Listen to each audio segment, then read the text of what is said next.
ಇಡಿ ಅಣ್ಣ. ನಾಳೆ PSI 402 ದಯವಿಟ್ಟು ವಿದ್ಯಾರ್ಥಿಗಳು ನಾನು ಮನವಿ ಮಾಡ್ಕೊತೀನಿ. 402 ಜನ PSI ಆಸ್ಪಿರೆಂಟ್ಸು ಏನು ಸೆಲೆಕ್ಟ್ ಆಗಿದ್ದೀರಾ ಅಷ್ಟು ಜನ ನಿಮ್ಮ ಪೇರೆಂಟ್ಸ್ನ ಕರ್ಕೊಂಡು ನಿಮ್ಮ ಸ್ನೇಹಿತರನ್ನ ಕರ್ಕೊಂಬನ್ನಿ. ಮತ್ತು ಜೂನಿಯರ್ಸ್ ಯಾರು PSI ಓದ್ತಾ ಇದ್ದೀರಾ ದಯವಿಟ್ಟು ನಿಮ್ಮ ಯಾರು PSI ನಿಜವಾಗ್ಲೂ ಆಸ್ಪಿರೆಂಟ್ಸ್ ಇದ್ದರೆ ನೀವು ಬನ್ನಿ, ನಿಮ್ಮ ಸ್ನೇಹಿತರಾಗ್ತಾರೆ. ನಾಳೆ ನೀವು ಪ್ರತಿಭಟನೆ ಮಾಡಬೇಕಾದ್ರೆ 402 ಜನ PSI ಇದ್ದಾರೆ, ಅವ್ರ ಗೈಡೆನ್ಸ್ ತೊಗೊಳ್ಳಿ. ಮತ್ತು ಅಲ್ಲಿಂದ ಸಿಚುವೇಶನ್ ಯಾವ ರೀತಿ ಇರುತ್ತೆ ಅದನ್ನೆಲ್ಲ ಅರ್ಥ ಮಾಡಿಕೊಂಡು ಓದೋದಕ್ಕೂ ಈಸಿ ಆಗುತ್ತೆ. ದಯವಿಟ್ಟು ಯಾರು PSI ಆಸ್ಪಿರೆಂಟ್ಸು ಜೂನಿಯರ್ಸ್ ಇವಾಗ ಓದಕ್ಕೆ ಬಂದಿರೋರು ಹೊಸ ನೋಟಿಫಿಕೇಷನ್ ಆಗುತ್ತೆ 600, ಅದಕ್ಕೆ ಅನುಕೂಲ ಆಗುತ್ತೆ. ನೀವು ಬನ್ನಿ, ನಿಮ್ಮ ಸ್ನೇಹಿತರನ್ನ ಕರ್ಕೊಂಬನ್ನಿ. ಅವ್ರ ಜೊತೆ ಒಟ್ಟಾಗಿ ಎಲ್ಲರೂ ನಾವೇನಪ್ಪ ಅಂದರೆ ನಾಳೆ ಪ್ರತಿಭಟನೆ ಮಾಡ್ತಾಯಿದ್ದೀವಿ ಫ್ರೀಡಮ್ ಪಾರ್ಕಲ್ಲಿ, ಸ್ವತಂತ್ರ ಉದ್ಯಾನವನದಲ್ಲಿ.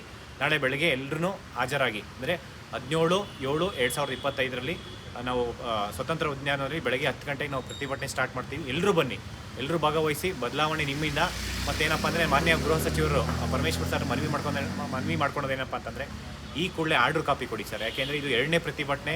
ನಾವು ಸಾಕಷ್ಟು ಬಾರಿ ನಿಮಗೆ ಮನವಿ ಕೊಟ್ಟಿದ್ದೀವಿ, ಮತ್ತು ಡಿಪಾರ್ಟ್ಮೆಂಟ್ಗೂ ಮನವಿ ಕೊಟ್ಟಿದ್ದೀವಿ. ಯಾಕೆಂದರೆ ಇಷ್ಟು ಡಿಲೇ ಆಯ್ತು ಅಂತಂದರೆ ಈ ನೋಟಿಫಿಕೇಷನ್ ಆಗಿ 5 ವರ್ಷ ಆಗಿದೆ. ಮತ್ತು ಇದನ್ನೇ ನಂಬ್ಕೊಂಡಿದ್ದಾರೆ, 1-2 ದಿನ ಅಲ್ಲ 5 ವರ್ಷ ಆಗಿದೆ. ಅದ್ರ ಹಿಂದೆ ಒಂದು 2-3 ವರ್ಷ ಅಂತಂದು ಓದಕ್ಕೆ ಬಂದು ಸುಮಾರು 7-8 ವರ್ಷದಿಂದ ಓದಕ್ಕೆ ಬಂದಿರ್ತಾರೆ. ನೀವು ಅರ್ಥ ಮಾಡ್ಕೊಳ್ಳಿ ಸರ್. ಯಾಕೆಂದರೆ ಏಜ್ ಇದ್ದಾಗ ಬಂದು ಸರ್ವಿಸ್ ಮಾಡಬೇಕಂತ ಒಂದು ಆಸೆ ಇರುತ್ತೆ. ಅದನ್ನು ಆ ಒಂದು ಆಸೆನ ನೆರವೇರಿಸಿ. ಮತ್ತು 402 ಜನ ಕುಟುಂಬಗಳು ಈ ಒಂದು ನೋಟಿಫಿಕೇಷನ್ನ ನಂಬ್ಕೊಂಡಿದ್ದಾರೆ. ಈ ಕೂಡಲೇ ಅವರಿಗೆ ಆರ್ಡ್ರ್ ಕಾಪಿ ಕೊಟ್ಟು ಅವರಿಗೆ ಸರ್ವಿಸ್ ಮಾಡೋದಕ್ಕೆ ಅವಕಾಶ ಮಾಡಿಕೊಡಿ ಅಂತ ಕೇಳ್ತೀನಿ. ಥ್ಯಾಂಕ್ ಯು, ನಮಸ್ಕಾರ.